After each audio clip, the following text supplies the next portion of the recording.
Twits, Penodau 19 i 22. Ysgol Wimp yn cael syniad. Cyn gyntig a diflannodd Mr a Mrs Twit i lawr y ffordd, neidiodd y mwnciod i gyd ar ei traed y ffordd iawn. Brysia!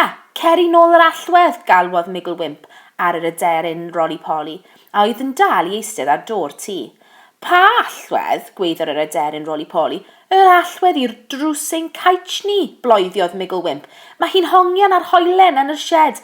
Dyna ble mae e bob amser yn ei roi hi.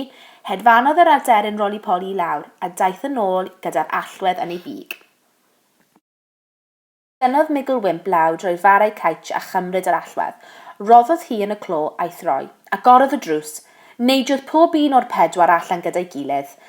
Rydyn ni'n rhydd, gweiddodd y 2 fwnci bach. Ble rawn ni, dad? Ble rawn ni, guddio? Peidiwch â chyffroi, meddai Ysgol Wimp, gan bwyll bawb. Cyn i mi ddianc o'r hen le ofnadwy yma, mae un peth pwysig iawn gyda ni i'w wneud. Beth? Gofynnon nhw iddo. Rydyn ni mynd i droi Twits erchyll yna, ben i weired. Rydyn ni'n mynd i wneud beth? Gweiddodd nhw. Rwy ti'n tynnu yn coes ni, dad. Dwi ddim yn tynnu coes, meddai Ysgol Wimp.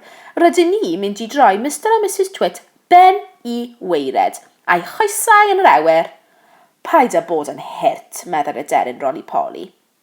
Allwn ni ddim troi'r hen fwy ffilod ffiaidd yna ben i weired. Gallwn, llefodd Ysgol Wimp. Rydyn ni'n mynd i wneud iddyn nhw sefyll ar eu pennau am oriau bwy gilydd. Efallai am byth. Gadewch iddyn nhw weld sut mae'n teimlo am newid. Sut, meddai'r aderyn roli-poli. Dwed wrthai sut.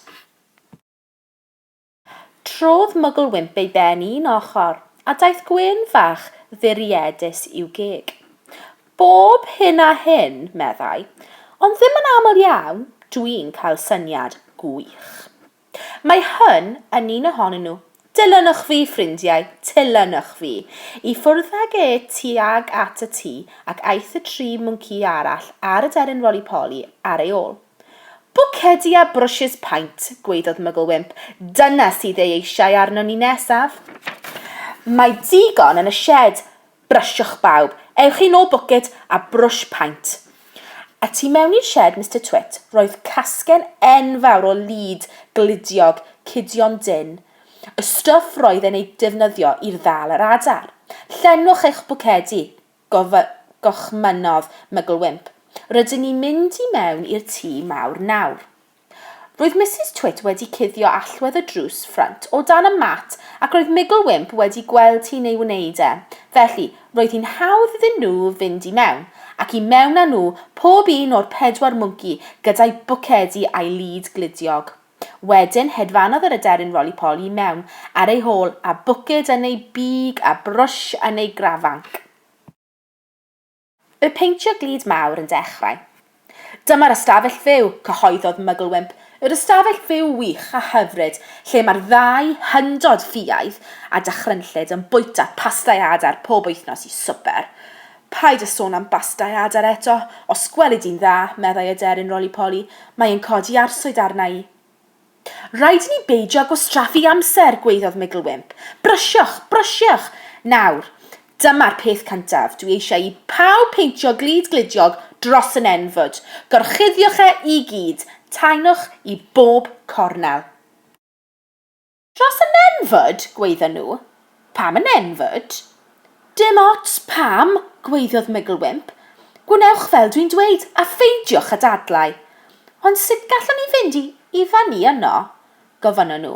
Allwn ni ddim cyrraedd. Mae mwnciod yn gallu cyrraedd unrhyw le, bloeddodd Ysgol Wimp. Roedd e'n llawn cyffro nawr, yn chwifio i frwsh paint a'i bwced ac yn neidio dros y stafell i gyd. Dewch, neidiwch ar y ford, sefwch ar y cadeiriau, ewch ar eich ysgwyddau eich gilydd. Gall roli-poli ei wneud e wrth hedfan, peidiwch a sefyll yno'n gegwrth. Mae'n rhaid i ni frysio.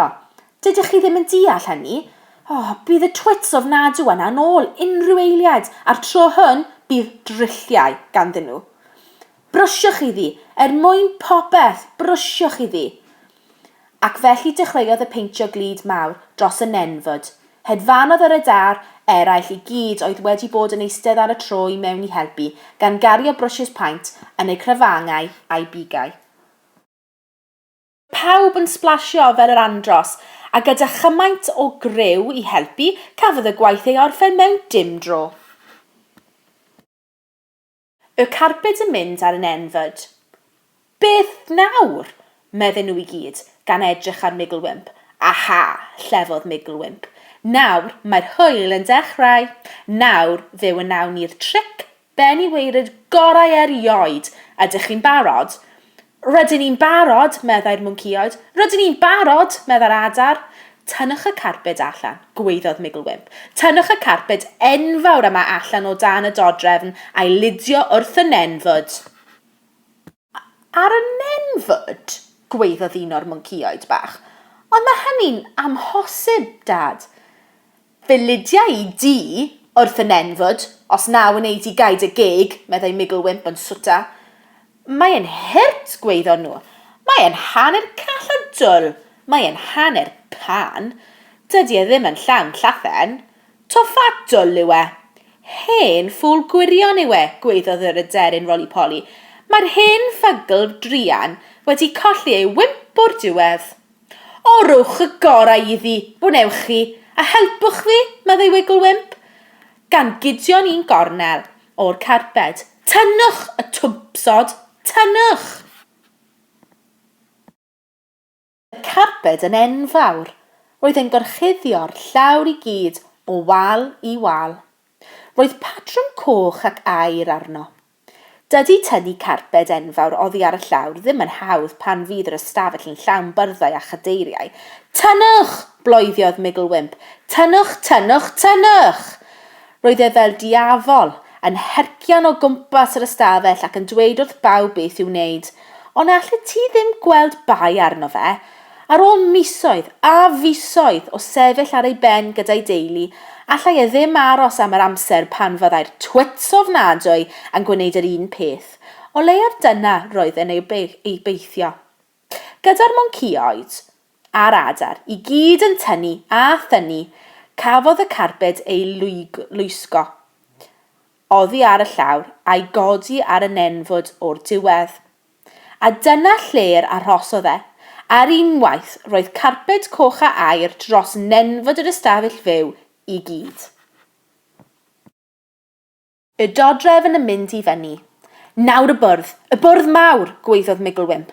Trowch y bwrdd ben I weirid a rowch lid glidiog ar waelod pob coes. Yna, fe lydion ni hwnnw wrth y nenfwd hefyd.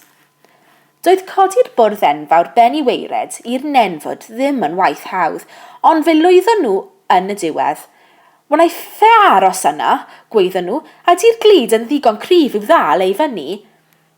Dyma'r glid cryfaf yn y byd, atebodd Migglewimp. Cofia nawr, dyma'r glid arbennig, yw roi ar goed mwyn dal a lladd adar. Os gweled I dda, meddai'r aderyn Rolly-Polly, dwi wedi gofyn o'r blaen I ti beidio sôn am hwnna. Sut bydde ti'n teimlo petai nhw wedi gwneud pastau mwncioed bob dydd Mercher? Mae'n ddrwg gen I, meddai Migglewimp.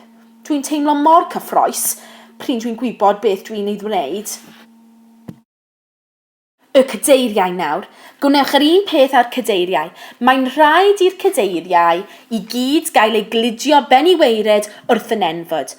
Ac yn yr mannau cywir, o brysiwch bawb, unrhyw funud nawr, mae'r ddau a hyndod ffiaidd yn mynd I rithro I mewn gyda'i triciau. Roddodd y mwnciod a'r adar yn ei helpu, ddigon o lid ar waelod pob coes cadair a'i codi nhw i'r nenfwd. Y bwrddau llai nawr, gweiddodd Migglewimp, ar y soffa, ar y seld, a'r lampau, a'r holl bethau bach, y blychau llwch, yr addyrnau, a'r hen gorach plastig erchyll. Na, ar y seld.